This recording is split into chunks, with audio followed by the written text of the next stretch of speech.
It's all about humanity. About humanity.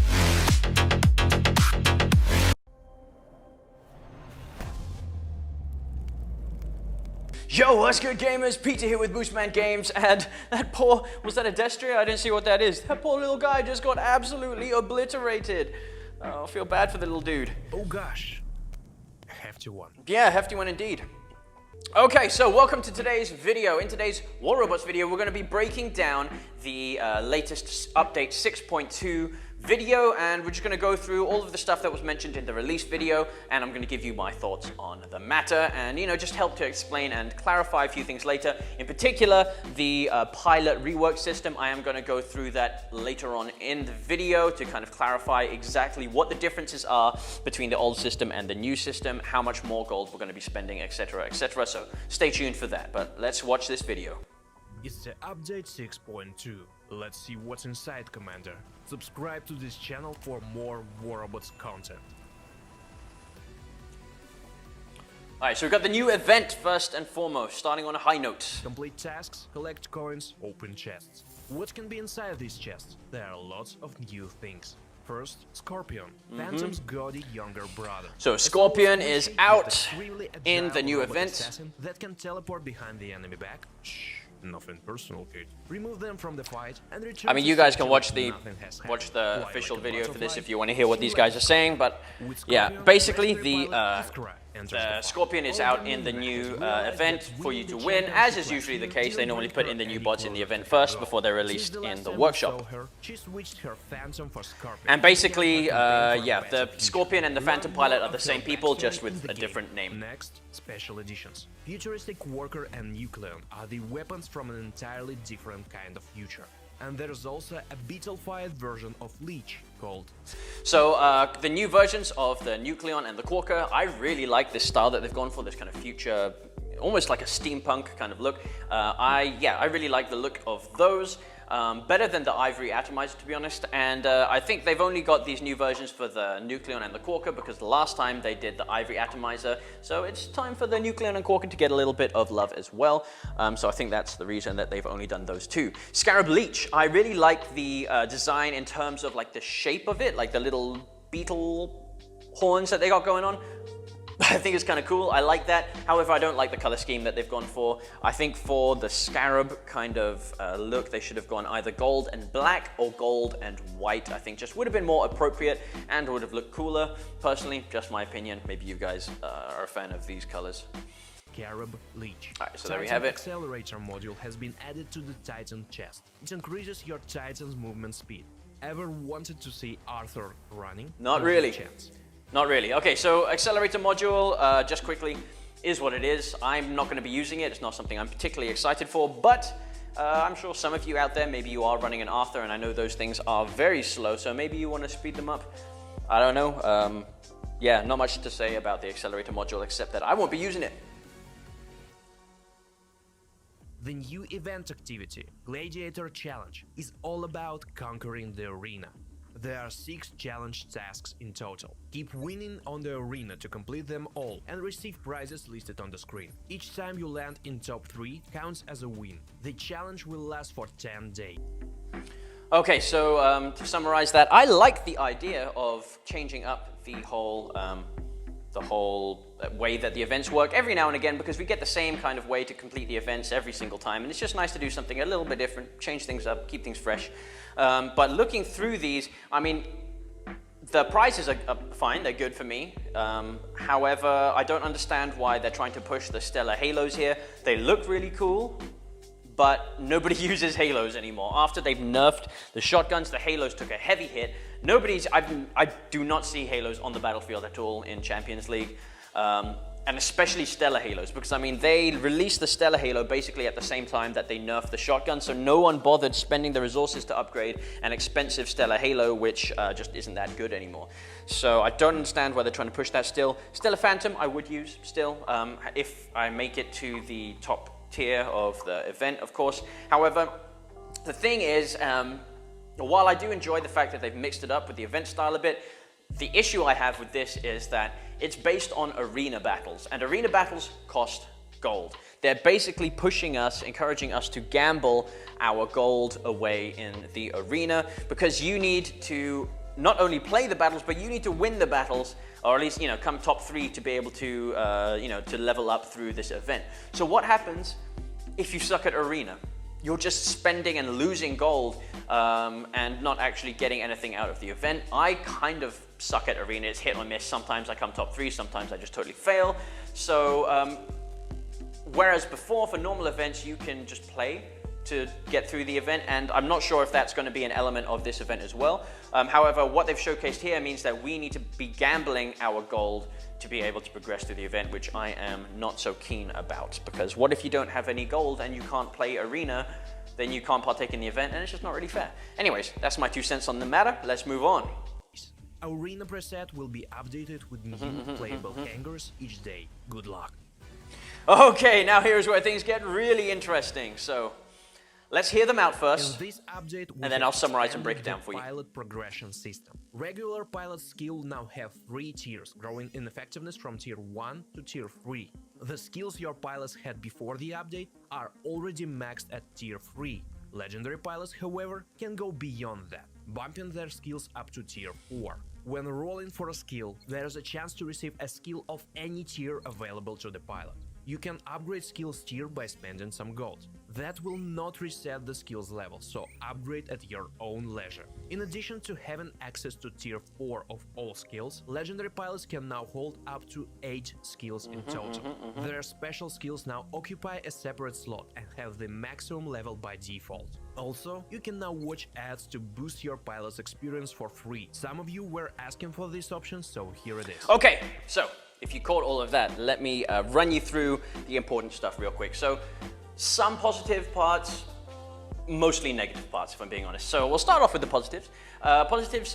Number 1 is what they said about the legendary pilots having their own skill as like a separately to the regular skills, meaning basically you don't lose a skill slot to the special skill of the pilot, and also you don't need to waste any time playing to upgrade its special skill, because that is something that is just automatically maxed when you get the pilot. So that's a good thing.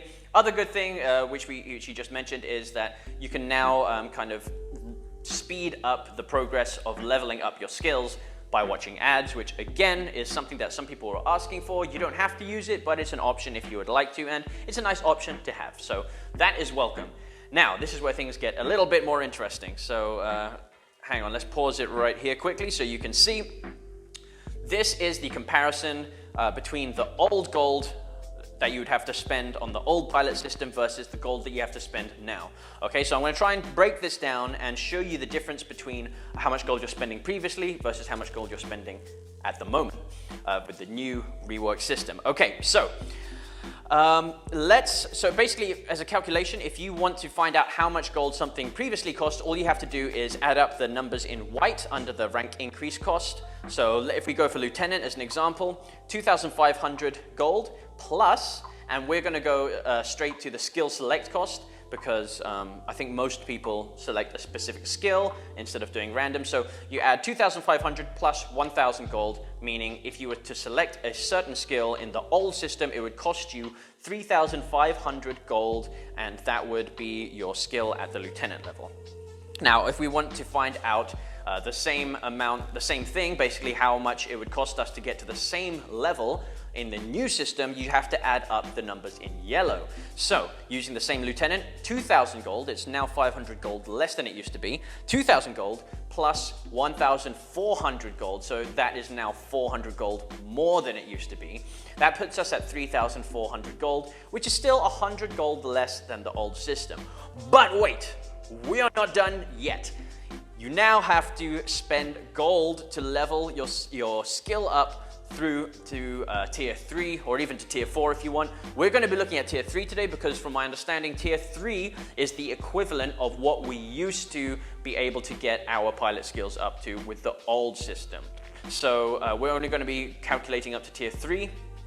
And basically, you need to add another 500 and another 1,000 gold to your total cost. So we were at 3,400. Now we're looking at 4,900 gold to get to the same level of that skill that you used to be able to get for 3,500 gold. That is a 1,400 gold increase from the old system. And that is just mind-blowingly expensive. But it's not all black and white like that. Let me explain. So basically, if you were to do the same calculations for each of the levels, so private, corporal, sergeant, lieutenant, captain, major, then you will find that the new system is a lot more expensive for gold up until the lieutenant level. After you get past the lieutenant level, so when you get to captain and major, the gold costs are actually significantly less than the old model. So they've increased the cost of gold up to lieutenant, and then they've decreased it after lieutenant, which doesn't really make a lot of sense to me. I don't know why they've done that. It's a very significant increase in gold. You know, we're not talking about a small change, we're talking big changes in gold up until lieutenant, and then after lieutenant, it is quite a significant discount of gold. But still, you've spent so much more getting up to that point in the first place that it doesn't really make up for it. Now, this is one thing I don't understand with Pixonic, what they're doing, because we all complained about the pilot's system, the old pilot system, saying that it needs to be cheaper. It just costs way too much gold for what it's worth, you know, to upgrade your pilots. So what do? They come out with a totally new pilot system, which doesn't solve the problem. It doesn't have any benefit for us. There is nothing that we are gaining from this that is worth us spending the extra gold compared to what we had to do before. It's literally just a cash grab. It's an obvious cash grab. Everyone can see it. They're just trying to get us to part with our hard-earned gold so that we can give it to them and spend more money in the game for literally zero benefit to us as the player. So, not cool, guys. Not cool. But anyways, I just wanted to break that down for you, and I hope that makes more sense now. If you do the calculations, you can figure out, it's quite simple to figure out. You can figure out what the difference in gold is from the old system to the new system. But yeah, like I said, it is more expensive until lieutenant, and then it's cheaper after lieutenant, to be simple with it. Okay, last things of this update.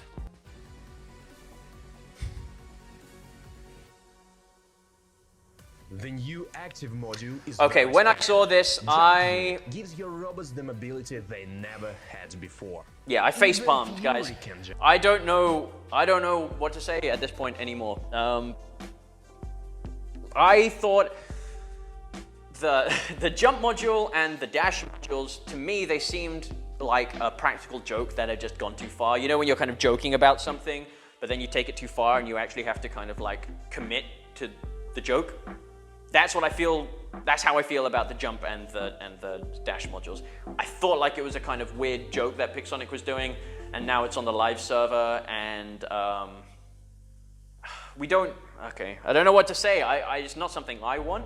It's not something I think most people want, and I think it's just going to be a really stupid addition to the game. Personally, my thoughts. We'll wait and see, but I think it's just such a dumb, unnecessary, dumb idea to put in the game. Atomizer has, and the NUCLEON and the QUARKER have received updates, and I'm going to break those down for you right now so you don't have to go to the website and find out for yourself. So we're going to keep this nice and quick. To summarize, the particle spread begins to increase after 5 seconds instead of 2 seconds, basically meaning that the weapons are going to be more accurate for longer. It takes them 5 seconds now to start to become less accurate compared to 2 seconds previously. Atomizer has a 5% damage increase. QUARKER and NUCLEON have a 20% damage increase, which is huge. That's a huge damage increase. NUCLEON definitely needed it. QUARKER, I've never played it, but from my understanding, the QUARKER was already kind of quite powerful, or just like quite balanced. So I'm very curious to see how powerful the QUARKER is now with a 20% damage increase. We'll see if that was called for or not. Also, in case you guys missed it, right at the bottom part, basically, so it says Atomizer begins losing its cool significantly later, which is compensated by longer cooling off periods. So it basically just balanced out a bit. It takes a bit longer to get down to cool mode, but it takes also longer to heat up and get inaccurate. So we'll see how that balance plays out in the actual live server in the game, whether it was a good decision or not. It's kind of hard to tell just from reading it. And finally, the new map Factory has passed extra rounds Oh of yeah! polishing and is ready to become a full-fledged war of Okay. battleground. It will have a higher priority in the matchmaking queue in the first few weeks, so you can try. Alright, so this is something I'm excited about. For this app. This is something I think all of us are excited about. New maps, everyone wants a new map. I'm pumped for this. If you weren't aware that the new factory map will have kind of like interactive elements in the map, basically the acid pool, so you can, if you stand in an acid pool, you're going to lose health. I like that idea. I like what they're doing with the whole interactive elements in the maps, just keep things a bit more interesting. It gives each map a bit more of a unique kind of element to it, instead of just being, you know, a different layout. It's also got unique features to that map. So I like the idea of factory, and as they said, it's going to be a higher chance of you landing the factory map for the first few days or whatever. So yeah, I'm pumped to see what that map is like. But yeah, that is basically it. That's everything for this update. So I would like you guys to let me know real honest opinions about what you think about this update in the comments down below. We talked about a lot today, so hope it's all up there in the brains. But yeah, let me know your thoughts on this update in the comments down below. Do you think it's more positive, or do you think it's more negative than positive? There are good elements to it, but in my opinion, I don't know, man. The bad parts about this update are pretty bad. So yeah, that's my thoughts on it. You've heard what I have to say. Now let me know what you have to say in the comments. And if you enjoyed this video, then make sure you leave me a like, because I always appreciate that. And if you haven't done so already, but you're enjoying the content, then hit that subscribe button to, I don't know what I'm pointing at here, but hit that subscribe button to stay up to date with all my future videos. I release a few videos a week, just with update videos and gameplay and stuff like this. So yeah, subscribe if you want more from me, and I'll see you in the next one. Peace.